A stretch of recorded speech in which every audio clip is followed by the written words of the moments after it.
성도 여러분 안녕하십니까? 네, 참으로 기쁜 안식일입니다. 윤명숙 집사님 호평교회에서 오셨습니다. 환영합니다.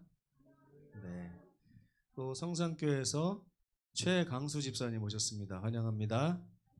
네, 그리고 지난번에도 오신 우리 정인택 선생님 다시 한번 뵙게 돼서 반갑습니다. 네, 우리 카톡에다가 제가 사진을 좀 올려드렸는데 보셨나요? 네, 그것은 맛보기였고요. 12월 달에 제대로 미용사까지 다 동원해가지고 머리도 만져드리고 해서 잘 찍어드리려고 미리 맛배기로 이렇게 찍어드렸습니다. 좀 광고했다가 한번 찍어드릴 테니까 어떻게 좀 품질이 좋던가요? 네, 굉장히 멋있게 잘 나왔죠? 머리만 좀 손질하면 괜찮을 것 같던데 많이 참여해 주시면 좋겠습니다. 오늘은 기도주일 마지막 시간입니다. 이제까지는 우리가 본문을 읽었는데 읽어도 은혜가 되는 말씀들이 참 많았습니다. 오늘은 마지막 날 말씀은 제가 읽고 감동받은 부분을 다시 한번 좀 요약해 가지고 여러분과 은혜를 나누고자 참된 제자의 증거라고 하는 주제로 말씀을 준비했습니다. 요한복음 15장 4절에서 5절, 7절이 아니고요 5절까지만 제가 좀 써왔습니다. 함께 읽어보겠습니다. 시작. 내 안에 거하라. 나도 너희 안에 거하리라. 가지가 포도나무에 붙어 있지 아니하면 스스로 열매를 맺을 수 없음같이 너희도 내 안에 있지 아니하면 그러하리라. 나는 포도나무요 너희는 가지라. 그가 내 안에 내가 그 안에 거하면 사람이 열매를 많이 맺나니 나를 떠나서는 너희가 아무것도 할 수 없음이라. 아멘. 네, 여기 이렇게 아름다운 꽃들이 양쪽에 있습니다. 제가 이 꽃이 아름다워서 이걸 딱 꺾으면 어떻게 되겠습니까? 시들어서 없어져 버리겠죠? 네. 이 꽃이 계속 아름다우려면 계속 이 가지에 붙어 있어야 합니다. 나무에 붙어 있어야 되죠. 여기 보면 예수님께서 돌아가시기 얼마 전에 이 제자들에게 이 말씀을 하신 것입니다. 내 안에 거하라 그랬어요. 예수님께서 하신 말씀의 요점은 뭐냐면 어디 거하라고요? 내 안에 거하라. 만약에 김복순 집사님 안에 제가 거하라 이런 명령을 받았다고 하면 제가 어떻게 하면 좋을 것 같습니까? 정경순 집사님 안에 거하라고 하면 제가 어떻게 해야 되겠어요? 당장 외과병원으로 좀 가야 되겠죠? 네, 그래서 저를 좀 축소해가지고 집사님 이렇게 수술해서 열고 제가 그 안에 들어가서 살면 되는 것인가? 말은 그렇잖아요, 그렇죠? 근데 그런 뜻은 아니라는 거 여러분 다 아시죠? 내 안에 거하라. 예수님 안에 거하는 것은 과연 어떤 것을 예수님 안에 거하라고 하는가? 이걸 예수님께서 비유로 풀어서 또 말씀하십니다. 잘 봐 그러면서 포도나무하고 가지가 붙어 있지. 그러면서 포도나무에 가지가 붙어 있기만 하면 가지에서 뭐가 맺히냐면 열매가 맺히지. 아, 요게 바로 내 안에 거하는 거하고 똑같은 말이야 라고 예수께서 지금 말씀하고 계시는 것입니다. 그래서 포도나무와 가지는 절대 어떻게 하면 안 돼요? 떨어지면 안 된다는 거예요. 떨어지면 안 된다. 자, 여기까지는 좀 이제 이해가 되시죠? 근데 여기까지만 이해하시면 또 집에 가서 그럼 어떻게 하는 게 붙어 있는 거야? 또 고민되기 시작할 겁니다.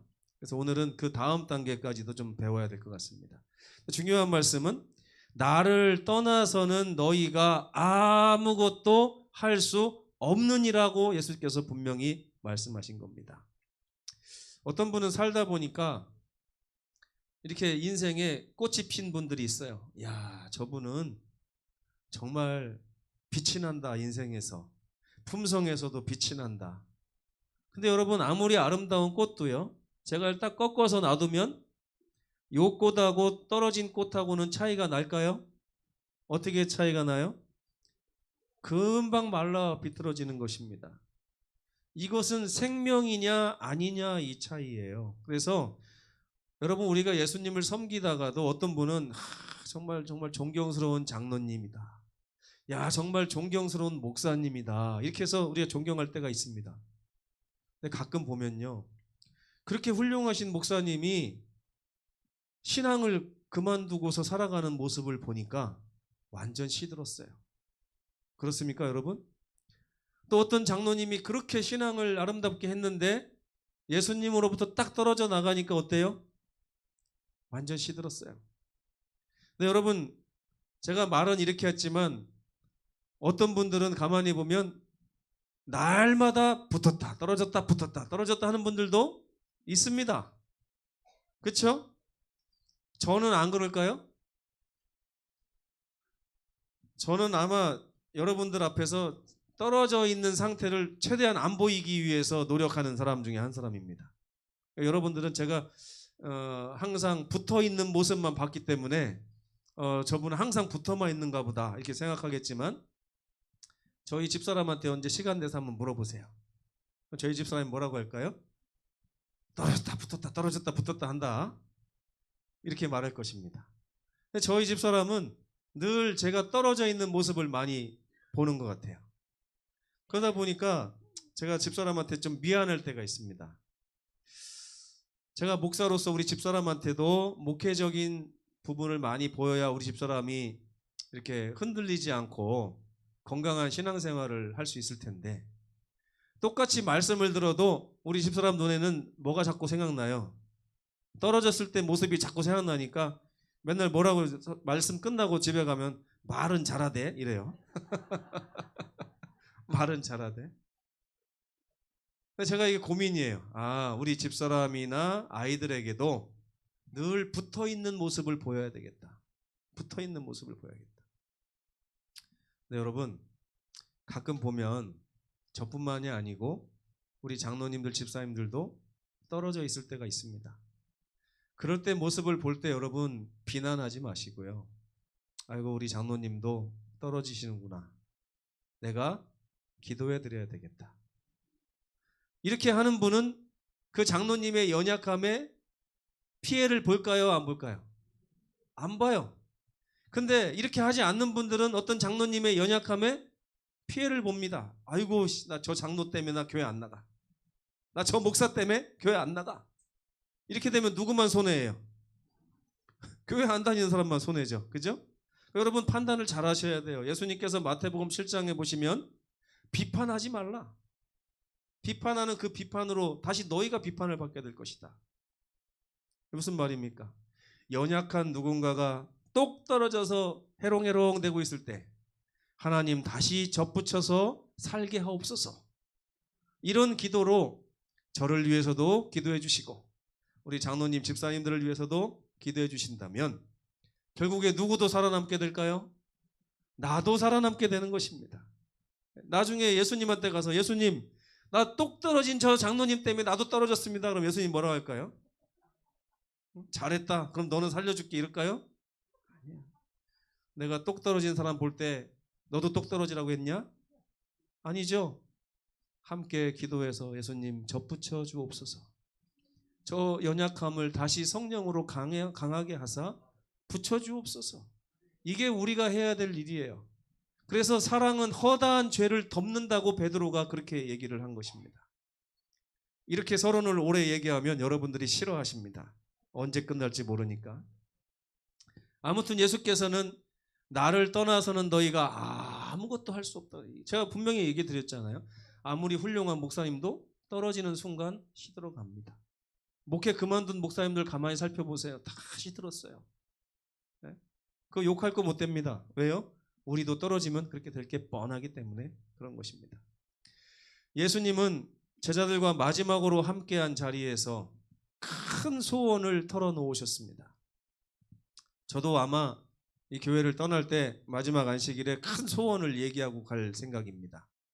제 소원도 좀 기대해 주시면 좋겠습니다. 예수님께서 털어놓은 소원을 한번 함께 읽어보겠습니다. 시작. 새 계명을 너희에게 주노니 서로 사랑하라. 내가 너희를 사랑한 것 같이 너희도 서로 사랑하라. 아멘. 제자들이 이 명령을 들었을 때 참 낯설었습니다. 왜 낯설었냐면 그들은 서로 사랑하는 관계가 아니고 그 당시 그 저녁 그 만찬의 때에 서로 경쟁하는 마음을 갖고 있었기 때문에 그렇습니다. 한 명이라도 더 내 밑으로 갖다 놔야 내가 올라가는 거예요. 근데 예수님께서 영광을 받으실 날이 얼마 남지 않은 것 같다는 생각이 들었는데 가만히 보니까 누가 나보다 지금 앞서 있어요? 베드로가 나보다 앞서 있어요. 가만히 보니까 누가 나보다 앞서 있어요?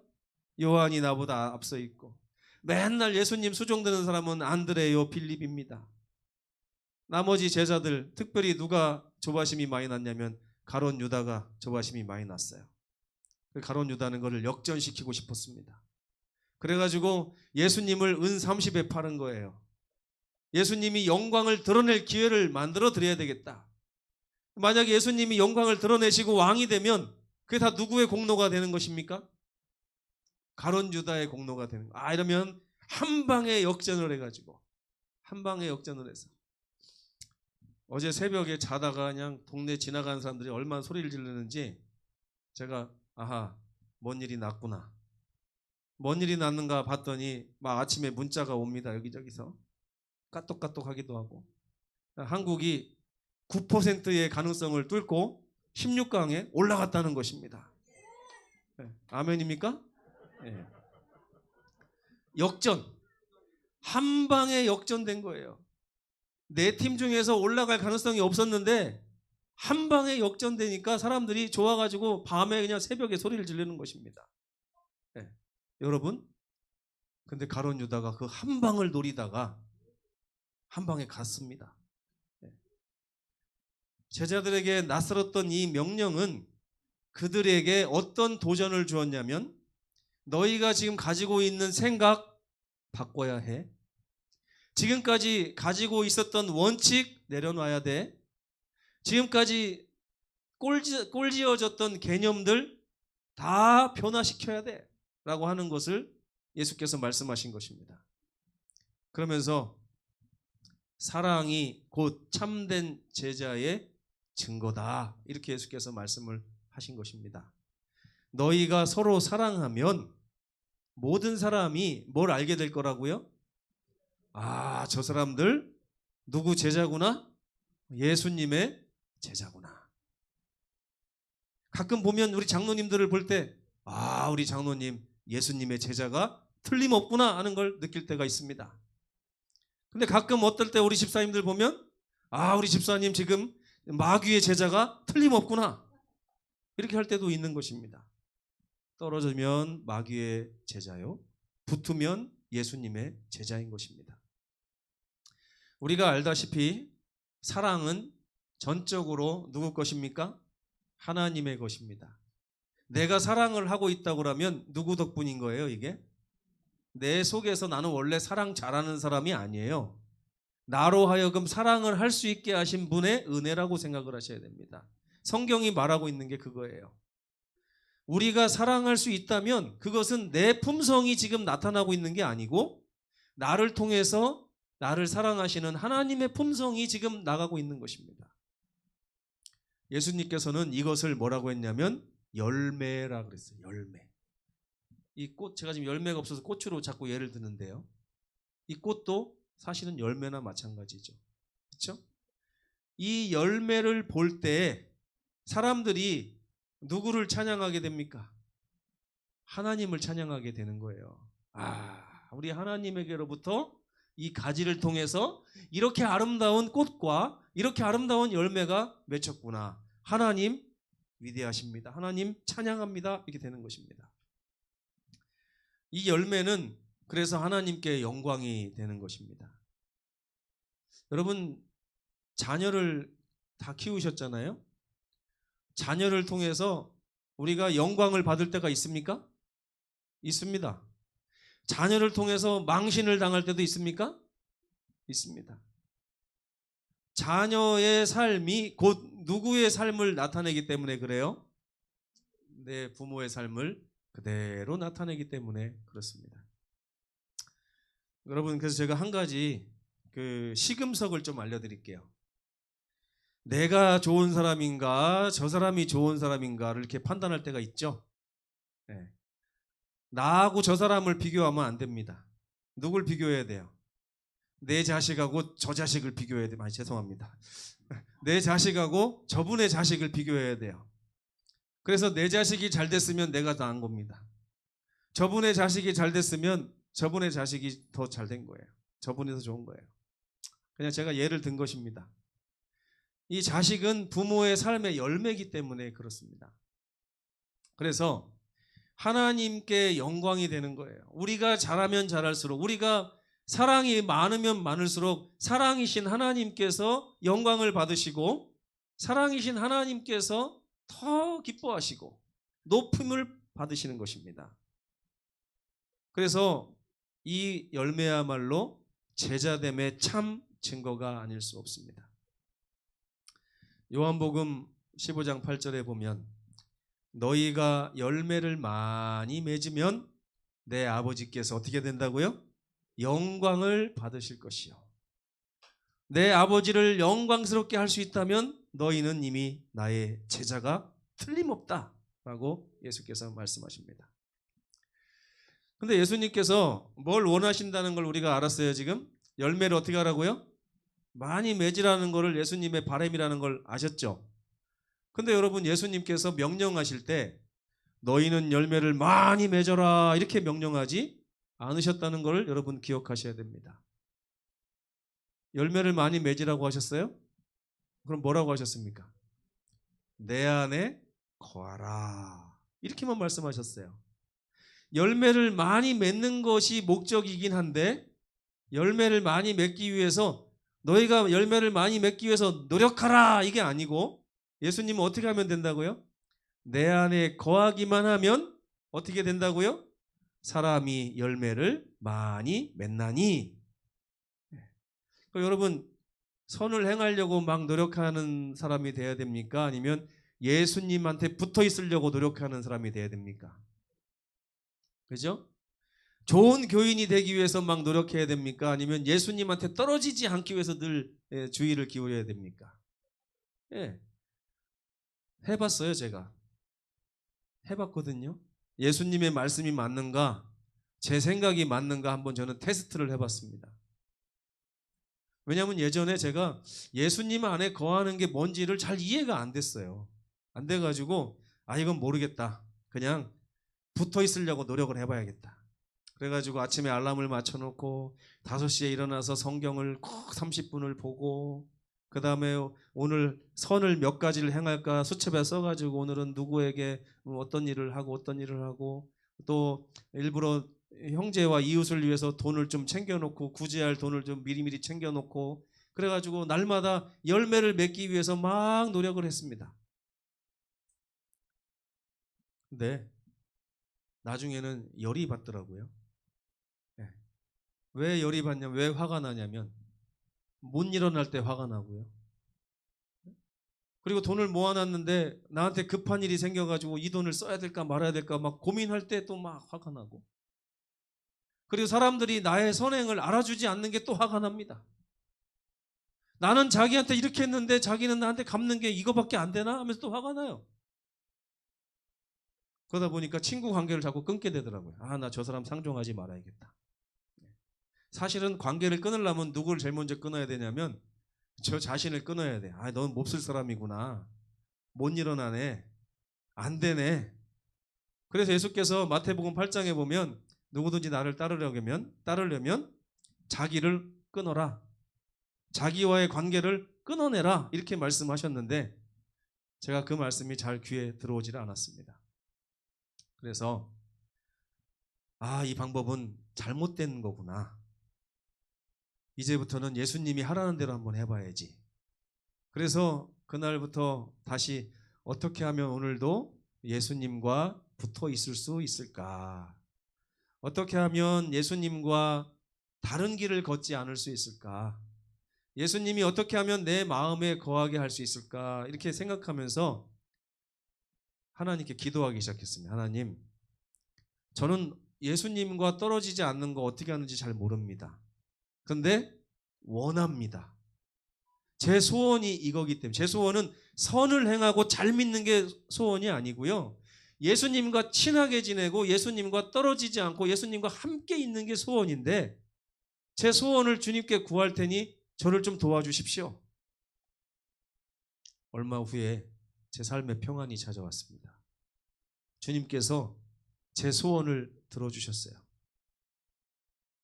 들어주셔가지고 어느 순간에 보니까 제 삶에서 아름다운 열매들이 흘러나가는 장면을 제가 잠깐 목격한 때가 있었습니다. 그러다가 또 잠깐 정신줄을 놓으면 또 떨어져 있는 거예요. 또 떨어져 있고 또 떨어져 있고, 요만큼 붙어 있더니 이만큼 떨어져 있고, 이게 제 삶입니다. 지난 10년 동안도 계속 이 반복이었어요. 저는 목사이기 때문에 이만큼은 붙어 있고 요만큼만 떨어질 것 같죠? 안 그래요. 제가 솔직하게 고백을 하겠습니다. 욕하셔도 상관없습니다. 목사가 다 이 정도 수준밖에 안 된다는 걸 저는 여러분에게 알려드리고 싶어요. 요만큼 붙어 있기도 너무너무 힘들어요. 사탄이 저를 더 많이 건들기 때문에 이만큼 붙어 있기도 너무 힘듭니다. 여러분들 그래서 저를 위해서 기도해 주셔야 돼요. 맨날 와서 저한테만 기도해 달라고 하지 말고 여러분도 저를 위해서 기도해 주셔야 돼요.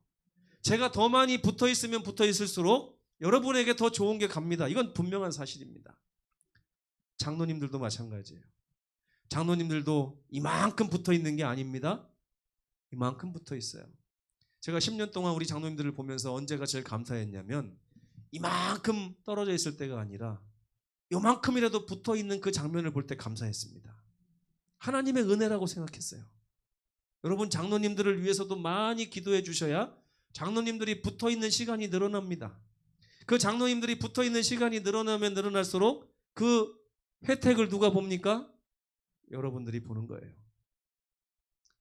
이거 말이 안 되잖아요. 우리가 왜 주는 사람입니까? 받는 사람이지. 우리한테 줘야 될 사람을 위해서 우리가 왜 먼저 이렇게 해야 됩니까? 네, 여러분 예수님께서도 그렇게 하셨습니다. 예수님은 섬김을 받으려 하지 말고 섬기는 자가 되라 그랬어요. 이거는 목사에게만 한 말입니까? 아니에요. 장로님이나 집사님에게만 한 말도 아닙니다. 우리 모든 제자들에게, 모든 제자들은 섬김을 받기보다는 섬기는 자가 돼야 하고, 이걸 다른 말로 바꿔볼까요? 모든 제자들은 기도를 받기보다는 기도하는 자가 돼야 된다는 말이에요. 아멘? 네.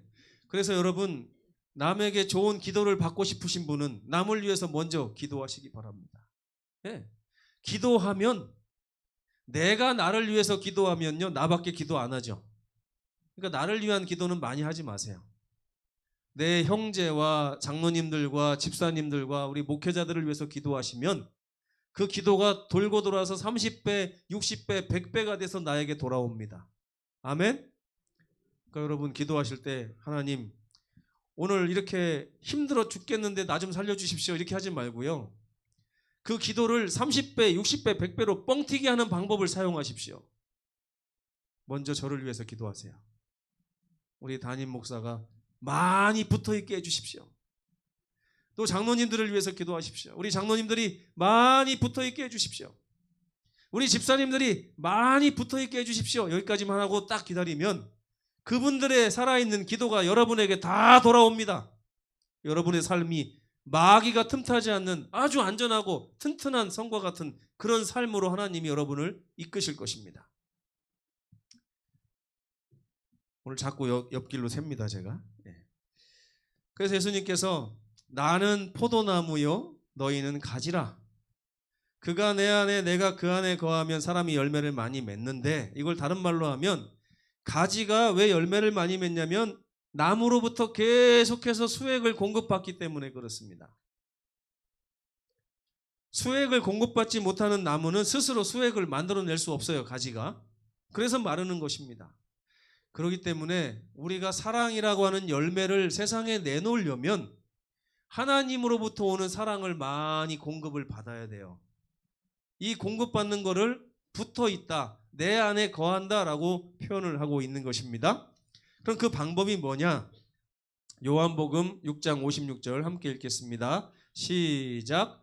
내 살을 먹고 내 피를 마시는 자는 내 안에 거하는 것이고 나도 그의 안에 거하는 것이다.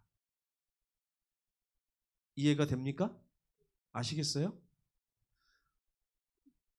좀 잔인하죠? 네. 우리가 식인 정도 아닌데 예수님의 살을 먹고 예수님의 피를 마시라. 이게 무슨 뜻일까요? 예수님은 이런 말씀하신 적이 있어요. 나는 하늘로부터 내려온 생명의 떡이니라. 그렇죠? 예수님의 살은 하늘로부터 내려온 생명의 떡인데요. 성경에 보면 생명의 떡을 다른 말로 뭐라고 하냐면 생명의 말씀이라고 합니다. 요한복음 1장에 보면 태초에 말씀이 계시고 이 말씀은 곧 예수님이라고 그랬어요. 그러니까 예수님의 살을 먹는다는 얘기는 예수님의 이 말씀이신 예수님을 먹는다는 얘기가 돼요. 그래서 여러분 아침 식사, 점심 식사, 저녁 식사 다 하시죠? 안 먹으면 죽습니까? 안 죽습니까? 안 죽어요. 제가 해보니까 한 적어도 5일은 버틸 수 있을 것 같아요. 물만 먹어도. 그렇죠? 네, 5일도 못 버티는 분들이 어떤 분은 3일 만에. 근데 요번에 탄광에 매몰된 분들 보니까 커피 믹스만 먹고서도 뭐 20일 버티고 그렇게 하더라고요. 근데 여러분, 사람이 안 먹고서 살 수 있는 시간이 길어야 20일이라면 그러면 말씀은 안 먹으면 얼마나 버티고 살 수 있을까요, 우리가? 하늘 양식. 제가 해보니까 한 30년도 살겠더라고요. 30년도. 말씀 안 먹어도 한 30년 살겠더라고요. 한두 달 안 먹어도 아무렇지도 않더라고요. 교회를 다니면서 말씀을 안 먹는데 한두 달 정도 해도 표도 안 나요. 근데 왜 표가 안 나나 봤더니 원래 안 먹던 사람이었던 것 같아요, 제가. 근데 여러분, 말씀을 먹는 사람은 표가 납니다. 네. 우리가 다 표가 안 나는 이유는 세상 것만 잘 먹고 살기 때문에 표가 안 나요. 근데 여러분 생각해 보세요. 하나님께서 우리를 왜 호흡하는 존재로 만드셨습니까?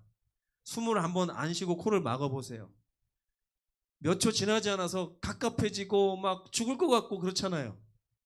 우리가 영혼의 호흡을 그렇게 하지 않으면 그런 느낌을 받으라고 하나님 이런 느낌을 주신 것 같은데 우리는 이미 너무 익숙해져서 먹지 않아도 사는 그런 존재가 됐습니다. 근데 여러분, 죽지는 않는데 어떤 결과가 나오나 가만히 봤더니 열매를 못 맺어요. 열매를. 예수님께서 무화과 나무를 저주하신 이유가 뭡니까? 무화과 나무가 죽었어요? 안 죽었어요? 안 죽었어요. 근데 뭐가 없어요? 열매가 없으니까 예수님께서 너 말라라 그래서 그냥 말라버린 거 아닙니까? 여기도 아까 우리 주제절에 뭐라고 나옵니까? 다 걷어가지고 마른 거를 불살라 버린다고 했지 않습니까? 우리는 먹지 않으면 열매가 맺히지 않습니다. 죽지는 않아요. 제가 해보니까 죽지는 않는데 열매 없는 무화과 나무가 되더라 이겁니다. 그래가지고 메말라요. 그리고 예수님으로부터 떨어져 있어요. 말로 있기 때문에 열매는 없는데 내가 죽어가는 줄도 모르더라 이겁니다. 그래서 우리는 예수님의 살을 먹는 일에 늘 신경을 써야 됩니다.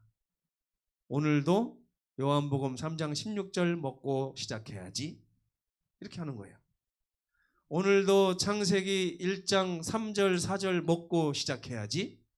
아, 오늘 점심은 뭘 먹을까? 오늘은 요한일서 5장에 있는 말씀을 한번 먹어볼까? 오늘은 이사야서의 말씀을 한번 먹어볼까? 아, 점심 때는 좀 특식을 먹어서 누가복음 23장을 한번 먹어봐야겠다. 아, 저녁 때는 나 혼자 먹지 말고 우리 가족하고 같이 만찬을 한번 나눠봐야겠다. 여러분 이렇게 말씀을 먹는 겁니다. 아이고 안 먹으면 큰일 나는데 이렇게 먹지 말고요. 아, 오늘은 뭘 먹어볼까? 이렇게 하면서 말씀을 드시라는 거예요. 네. 저는 사실 이런 고민을 많이 합니다. 오늘 안식일에는 뭘 먹일까? 이런 고민을 많이 해요. 오늘 화요일 저녁에는 뭘 먹일까? 이번 교과에서 먹을 거 없나? 하고 찾아보고 하는 게 제 일입니다. 그러다 보니까 제가 살더라고요. 네. 여러분 먹이려고 찾다 보니까 우리는 꿀벌과 같은 것 같아요. 제가 떠서 여러분만 먹이는 방법은 없더라고요. 꿀벌처럼 내가 먼저 먹고 그걸 개워내야 꿀이 되더라고요. 이게 바로 저도 살고 여러분들 사는 그것이다 생각이 듭니다. 하나님께서 여러분으로 하여금 말씀을 먹게 하시면 여러분 그 먹은 말씀이 속에서 그대로 있지 않습니다. 어떻게 나오냐면 나 오늘 아침에 이거 먹었는데 진짜 맛있더라. 뭐 먹었는데? 요한복음 3장 16절 이렇게 대답하는 거예요. 한번 해보세요. 정말 맛있습니다. 왜 다윗이 주의 말씀은 내 입에 꿀송이처럼 달다라고 표현했는지를 여러분 경험하실 수 있습니다. 제가 이거를 잠깐이나마 경험해봤기 때문에 여러분에게 말씀드리는 거예요. 진짜 달아요. 제가 먹으면서 달고 제가 먹은 거를 다시 이렇게 해서 여러분에게 먹였을 때 여러분이 달고 오묘한 그 말씀의 맛을 보고 행복해할 때 제가 또 막 속에서 기쁨이 흘러나옵니다. 달아요. 예. 예수님의 피를 마신다는 건 뭡니까? 예. 말씀을 먹으면서 예수님이 나에게 흘리신 그 피의 의미를 깨닫는 것입니다. 야, 예수님 정말 나를 사랑하시는구나. 예수님이 주신 이 피는 내가 잘해야 주는 것이 아니라 그냥 나를 사랑하셔서 그냥 주시는 것이 아무 조건이 없는 피구나. 아, 예수님이 주신 이 피 때문에 내가 어떤 자격을 갖추고 하늘나라에 가는 것이 아니고 예수님의 피의 공로로 내가 가는 것이구나. 내가 만약에 구원을 받는다면 내가 열매를 잘 맺어서 가는 게 아니구나. 내 구원은 예수님의 피 때문에 가는 것이구나. 이 피를 마셔야 돼요. 이 피를 마시고 예수님의 살을 먹는 그런 사람들은 예수님 안에 있는 것이라고 성경은 분명하게 말씀을 하고 있고요. 저도 아까 서두에 꺼낸 이 답까지 제가 다 말씀드렸습니다. 내 안에 거하는 것이 붙어 있는 것이고, 붙어 있는 것은 예수님의 살과 피를 먹고 마시는 것이고, 예수님의 살을 먹는다는 것은 말씀을 섭취한다는 얘기고, 예수님의 피를 먹는다는 얘기는 우리의 구원에 대한 기쁨을 누리라고 하는 것을 제가 말씀드렸습니다. 이렇게 끝까지 다 알려주는 교회 별로 없습니다. 다른 재림교회를 가도 다 2절까지만 하지 4절까지 안 알려줍니다. 여러분 잘 오셨어요. 근데 만약에 우리 제자들에게 하나님으로부터 수액이 찾아와서 이 수액을 먹고 섭취함으로 열매가 나가게 되면 그걸 누가 제일 싫어하냐면 사탄이 싫어하고 아주 분노합니다. 네가 감히 여기가 어디라고 열매를 맺어? 그러면서 가만두지 않습니다. 예수께서는 그래서 이렇게 말씀하셨어요. 요한복음 15장 19절 시작. 너희가 세상에 속하였으면 세상이 자기의 것을 사랑할 것이나 너희는 세상에 속한 자가 아니기 때문에 도리어 내가 너희를 세상에서 택하였기 때문에 세상이 너희를 미워할 수밖에 없다. 우리가 세상에 속한 사람이면 세상이 우리를 어떻게 준다고요? 사랑해 준다고요. 세상에서 인정받고 싶으십니까? 세상에 속하면 돼요. 세상이 여러분을 사랑해 줄 것입니다. 우와, 저 집 아들 국회의원 됐대. 우와, 대박. 우와, 저 집 아들 서울대 수석으로 들어갔대. 우와, 대박. 저 집 통장에 동그라미가 몇 개인지 모른대. 우와, 대박. 세상이 여러분들을 사랑해 줍니다. 왜? 자기의 것이기 때문에. 예수님께서 뭐라고 하세요? 세상이 너희가 세상에 속했으면 세상은 너희가 자기 것이기 때문에 사랑을 해줄 거다. 여러분 세상에서 사랑받고 싶으세요? 사랑받기 싫으세요? 저희 집사람이 나는 세상에서도 좀 누리고 하늘나라도 갔으면 좋겠어 이런 말을 자주 해요. 사모가 하는 말이에요. 여러분 사모도 별거 없더라. 목사도 별거 없고 사모도 별거 없더라. 근데 그 말을 자꾸 듣다 보니까 제 마음에 어떤 소원이 생기냐면 그렇게 좀 해주고 싶네 하는 생각이 들어요. 제가 흔들립니다. 어디 가서 잠깐 돈을 좀 벌어올까? 저를 위해서는 아니에요. 우리 집사람이 그걸 자꾸 얘기를 하다 보니까 진짜 저걸 원하는가? 좀 벌어다 줘야 되나? 나도 옛날에 목회하기 전에 돈 좀 벌었었는데 이런 생각이 들더라고요. 근데 세상에서 사랑받고 싶으시면 안 돼요, 여러분. 예수님께서 이거 경고하셨습니다. 세상에서 사랑받으면 그게 세상이 너희를 내 거라고 생각하기 때문에 사랑받는 거다. 근데 너희는 세상에 속한 자가 아니라 나에게 속한 자이기 때문에 내가 너희를 세상에서 택해서 내 걸로 삼았기 때문에 세상은 이건 내 거 아니구나. 그래서 우리를 미워한다 그러는 것입니다. 그래서 베드로가 뭐라고 합니까? 세상이 너희를 미워하여도 이상히 여기지 말라. 여러분 그렇게 하셔야 돼요. 복음은 맹렬한 투쟁 속에서 반대와 위험과 손실과 곤란을 겪으며 전진해 왔습니다. 이것은 우리가 예수님의 참된 제자라고 하는 증거가 됩니다. 우리는 삶에서 고난받아야 되고 세상으로부터 미움받을 때 내가 하나님의 제자기 때문에 세상이 나를 저렇게 하는구나 하고 기뻐하고 감사하는 백성들 되시면 정말 좋겠습니다. 예수께서 하신 의미심장한 말씀을 보면서 좀 정리를 해보겠습니다. 요한복음 15장 20절 시작. 내가 너희에게 종이 주인보다 크지 못하다 한 말을 기억하라. 사람들이 나를 박해하였은즉 너희도 박해할 것이고 사람들이 내 말을 지켰은즉 너희 말도 지킬 것이라. 예수님이 우리의 주인이고 우리는 예수님의 종이죠. 그러면 예수님이 박해를 받은 그 자리에 가면 우리도 박해를 받을 수밖에 없다는 얘기가 됩니다. 예수님이 칭찬을 받는 곳에 가면 우리도 칭찬을 받게 된다는 것입니다. 예수님이 세상을 향해서 말씀하셨을 때 예수님의 말씀을 받아들이지 않은 사람이 예수님을 박해하였다면 그 사람들은 우리도 박해할 것입니다. 근데 반면에 예수님의 말씀을 듣고 마음의 감동을 받고 그 말씀을 받아들이고 예수님을 찬양하는 사람들은 우리에게도 그렇게 할 것입니다. 왜? 우리는 예수님과 같은 제자고 열매 맺는 주의 종이기 때문에 그런 것입니다. 우리는 예수께서 먼저 가신 길을 따라 걷는 사람들입니다. 그분의 사랑 안에 거하며 많은 열매를 맺어서 하나님께 영광을 돌리는 참된 그리스도인들이 되시면 정말 좋겠습니다.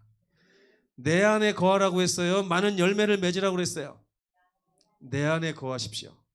열매 맺으려고 애쓰지 마시고 내 안에 거하시면, 예수님 안에 거하시면 그분의 살과 그분의 피를 마시다 보면 열매가 자연스럽게 세상으로 뿌려지게 될 것입니다.